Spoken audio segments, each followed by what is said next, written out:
I'm Jesse, and welcome back to my channel, JaffyDuck Productions. So, today we are going to be discussing, recapping, and reviewing The Flash, Season 4, Episode 16, Run Iris Run. So, in this episode, Iris is given Barry speed when the team fights a bus meta who has the ability to swap people's DNA.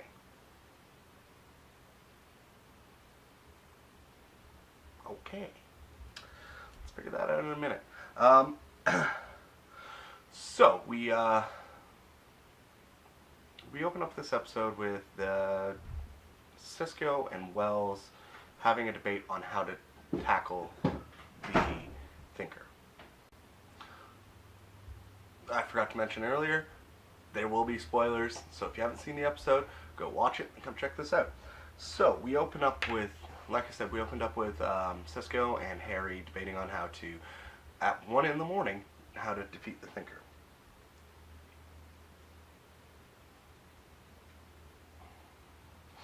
Mad science is just an area of study, not a degree. It is only 1 a.m. Stop whining, Cisco. So Harry reinvented DeVoe's thinking cap, wants to replicate what happened to DeVoe. Cisco is the only holdout. He doesn't want to flood Harry's mind with dark matter. Won't help at all. This is the only way it'll be, and it's the only way it will be safe. Because Harry's a madman, and he'd just do this without Cisco, and it would not nearly be as safe. Ralph is freaking out. He's panicky. He's nervous. He's not really left the building since God knows when. Looking out for himself, always safe and sound, so we are completely ignoring last season Iris.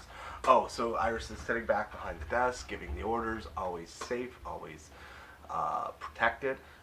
Not like she helped you with that shrinking meta, or the fact that she legitimately died last season. It was HR, not her, but that's besides the point.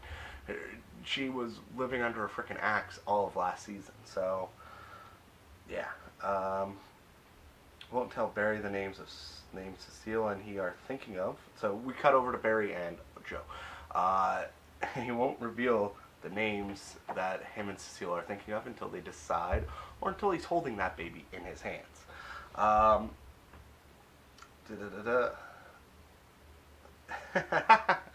Oh, and so we cut to a bank robbery with a meta who has very, very hot hands. He's melted right through a safe, and he's a ginger, which is hilarious. There's a young guy that's like sounds almost religious, and he's like, what you're doing is a sin, you shouldn't be doing it. And he touches him, or takes out his powers, and he touches another guy, and I don't think he noticed, but we did, because we can see his powers working, because we're the audience. He transferred his powers to another guy in the bank. Yeah. Hot hands, young man can transfer powers. 10 times the heat of Rory's heat gun. That's how powerful this heat is. This guy took his powers on the road when the Flash showed up.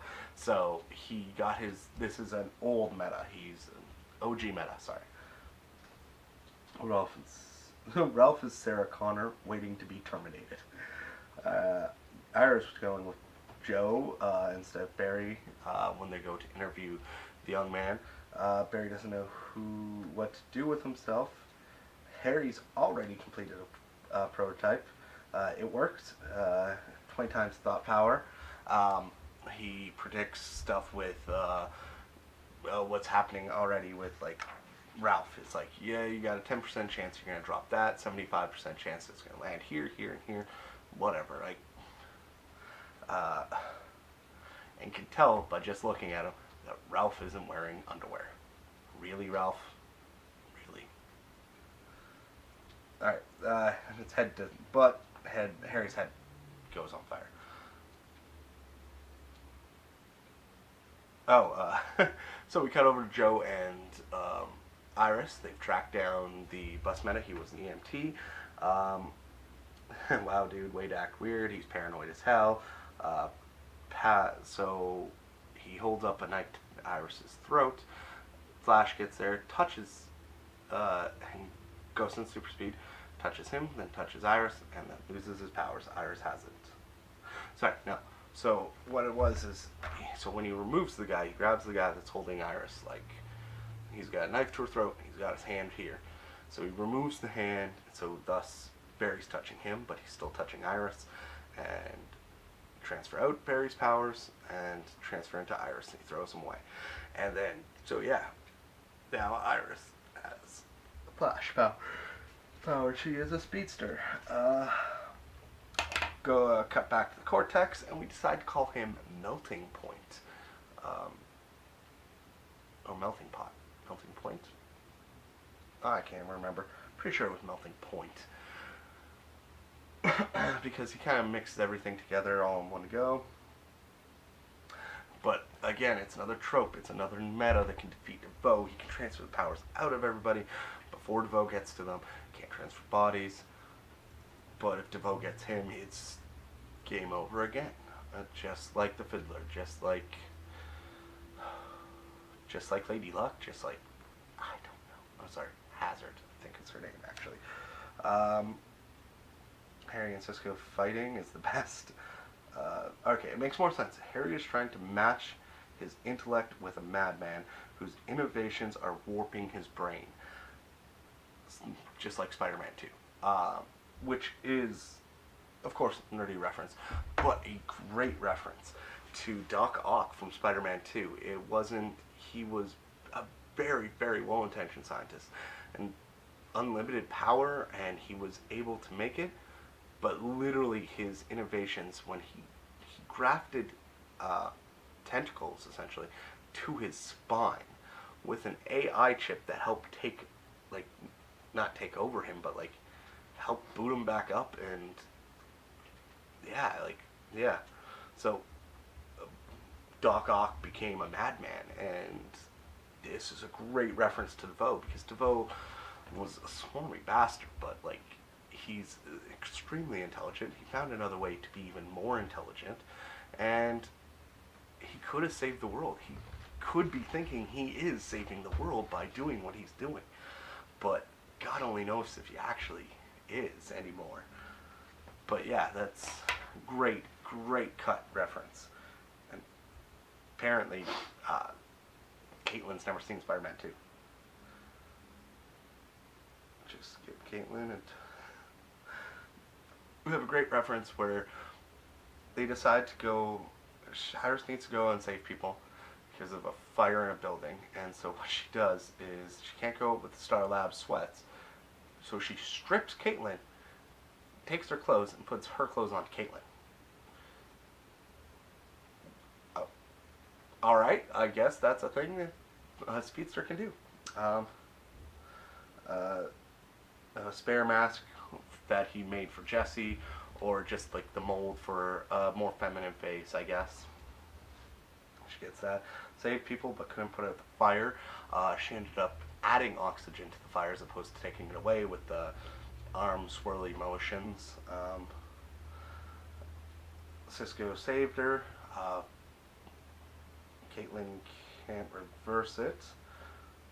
Ralph is a downer. Cisco is going to help. Sorry about that. So yeah, Cisco is going to help. Cisco is going to help Harry Wells build this device on a couple conditions. One is we don't flood his matter with dark matter. Don't flood his brain with dark matter, which is fair. Needs to prove to herself that she is fearless again. This is Iris talking with Barry. Definitely no longer a reporter, really. So Cisco made her a suit. It's her jacket, and literally it was the jacket she was wearing earlier in the episode. And it's probably pants that let her run faster, and the mask. I think the biggest frustrating part about it is the fact that it's the jacket we saw her wearing earlier that day. You could have just put her in a different jacket, and then we just see this, and then we'll see her wear it later this season. that would have actually been quite awesome. But yeah, anyways, uh, Thermocyclone. The why she's running off now is the guy that Melting Point transferred the powers to is trying to hold something for rent. He's standing in the middle of the street, like, bring me that money. What money, dude?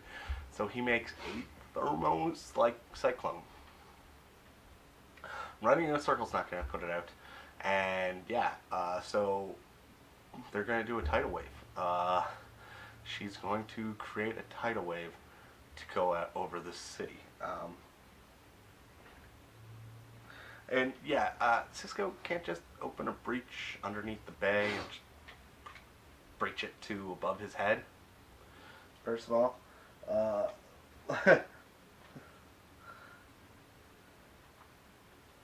it was, although this was all Harry's idea using the thinking cap. When, let's face it, we've dealt with tidal waves before, we've dealt with knocking out tidal waves before. Why on earth didn't you do it? Anyways, so, and I don't understand why Barry was slow on describing. As soon as this tower of fire started, he should have had her run and tell her which direction to run and run around him to snuff it out in it instantly. But yeah, if you move the oxygen from in there, you're going to put out the fire, probably knock him out. But yeah, so let's blow all past that. She creates a small tidal wave, literally a tidal wave that would follow in her wake. So it's only like 50 meters across. It still gets really tall, but it's not going to destroy the city. Probably going to ruin a few cars on its path, though. I'm just saying. Long live rock and roll. Really? Dude? Iris's choice to switch back. Barry showing off. Oh, is Melting Point a plant by DeVoe? I'm wondering. Yeah, but Barry stopped a tidal wave. Why, Jesus, why didn't so she's giving another speech to Ralph. This time, I don't understand. This is the same kind of speech she could have done earlier. Iris puts herself in risk all the time. She could have given this same freaking speech without having to be the Flash for a day. Ralph apologizes. Ralph is starting to dress better. He's talking about Ralph keeps talking about veggie hot dogs. Veggie dogs. Is Ralph a vegetarian? This is actually something I didn't know about him. Iris is blogging again. Harry got the names of the last two bus metas to find, and that is Janet Petty and Edwin Goss. So I've looked them up and read some theories online.